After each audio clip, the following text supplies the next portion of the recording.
Hello everyone and welcome to my bold and beautiful Today Update channel. I hope everyone is having a wonderful day.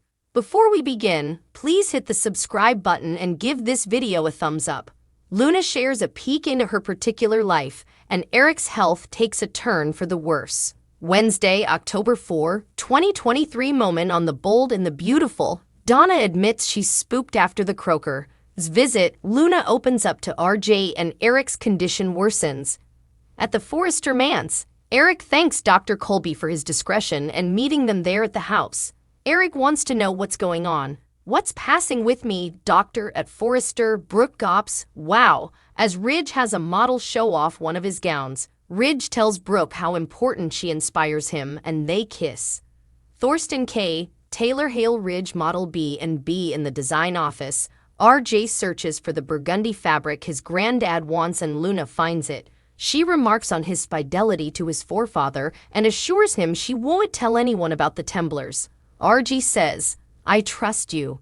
She knows many effects about family dynamics and prodigies if he really wants to keep this secret from his pater. RJ says if it were over to him, he'd tell Ridge. He feels caught in the middle and wants to tell his pater, but does not want to betray his forefather. Luna reflections on his loving and caring relationship with his forefather. "I didn't have that with mine." RJ teases that she's getting to know him too well and asks for commodity on her. "Tell me one juicy little Luna secret." In the main office, the model leaves as Carter walks in. He tells Ridge, "Your pater is going to have to bring his A game if he wants to contend with you." Brooke and Ridge change a look. Ridge complains that he's trying to get through to his father, but he's not hearkening. Commodity is going on with him. It's like Commodity is pushing him to do this line all on his own. Carter Ridge B&B in the design office. Luna tells RJ they should get back to Eric's. He persuades her to tell him about herself. Luna says she's from the Northern Bay Area and her mama had her when she was really youthful. It's always been just the two of them. They're like cultural free spirits. Her forefather and aunt are veritably driven, and they're veritably different from them.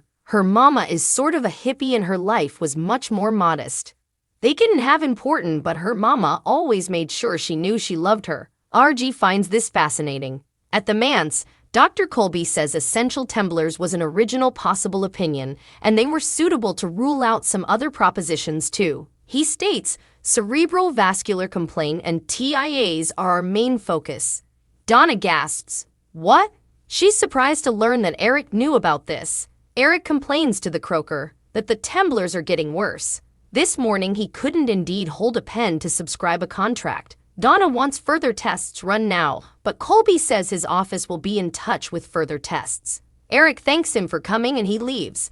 Tearing up, Donna gasps, "Eric," and throws her arms around him and cries. Donna Eric B&B. Donna asks Eric why he hid this from her. Eric didn't want to hurt her.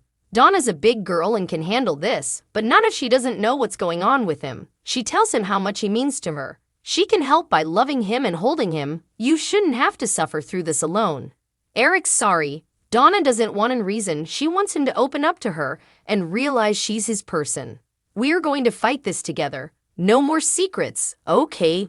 She rants about how illegal this is given he's a world-famed developer. She vows, "We're going to fight this. Once we figure out what this is, we're going to get the stylish remedy, the stylish drug.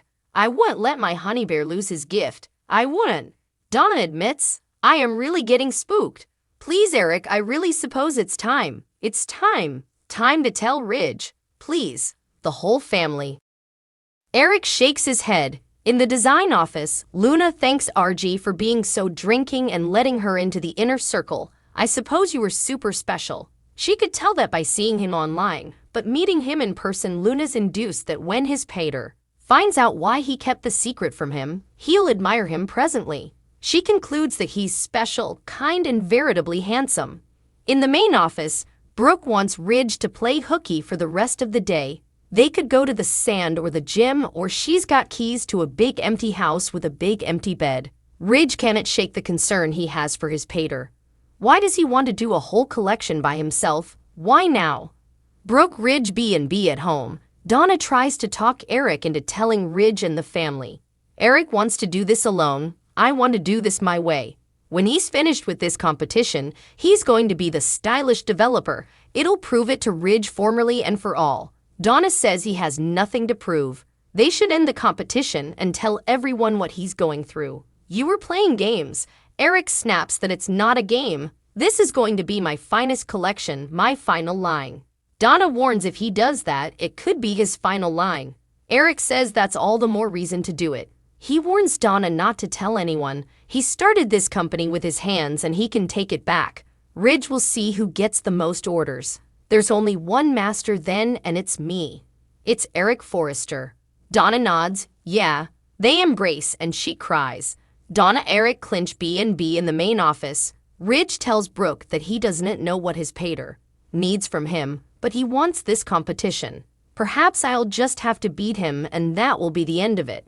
Ridge B&B at the Forrester manse. Donna tells Eric how important she loves him and goes off to make some tea. Eric picks up a pencil and sketches until he starts coughing. The cough worsens and he grabs a towel. After coughing into it, he pulls it down and sees blood. John McCook extends contract despite Eric Forrester's final swan song. The Bold and the Beautiful B&B. Spoilers reveal that John McCook extended his contract despite the plot girding his character Eric Forrester's final swan song. He plans to stick around for a long time despite his failing health. Keep on reading to learn further. The Bold and the Beautiful spoilers. Is Eric Forrester leaving the show? The Bold and the Beautiful spoilers feel to allude that Eric Forrester is leaving the show. He keeps saying that he wants to have his final hurrah with his couture collection. On the other hand, he's also reluctant to retire from his position at the top of Forrester Creations. He doesn't want his son Ridge Forrester to take over. The two are having a fashion showdown because of it. Eric wants his son to flash back why he's at the top. The Stoner Sopro asked on thesoapcentral.com communication boards, does anyone suppose this is just an exit story for Eric? Perhaps he'll have Parkinson's or dementia and he'll fade down in the plot, but have one last hurrah with his designs. The Bold and the Beautiful spoilers reveal that Eric isn't leaving the show. The actor renewed his contract for 3 further times. It's unclear where this leads his character. Perhaps Eric will end up losing against his son, or perhaps he remains at the top of Forrester Creations, but he agrees to retire ultimately. I do not suppose so. I suppose perhaps they want us to suppose that, but I believe John McCook wants to keep working, and the show would know a dismissal him if that's the case, one addict wrote. B&B suckers don't believe he's leaving anytime soon. The plot is to show the colorful generations of the Forrester men working together or against one another. It also continues the family heritage and introduces R.J. Forrester into the business. This could beget a contest between him and Thomas Forrester. B&B spoilers. Is Eric Forrester hiding further health issues? The Bold and the Beautiful spoilers also reveal that Eric is hiding further health issues. He claims that he was diagnosed with arthritis. Still, his health has been brought up some important that suckers are wondering what differently is wrong with him. In a former occasion, Eric had to go lie down. His temblors were extremely concerning. One addict noted, moment it looked veritably much like Eric is on the verge of a stroke. Pam should call Hister while he's lying down upstairs and get him a lift to the sanitarium. No, arthritis doesn't make your hands fluctuate, another addict noted. MS causes trembles and thyroid. It's presumably just his jitters. He's overreacting to everything, a third stoner wrote. What are your studies on John McCook extending his contract despite Eric Forrester's final swan song? Does this surprise you? Sound off below in the comment section.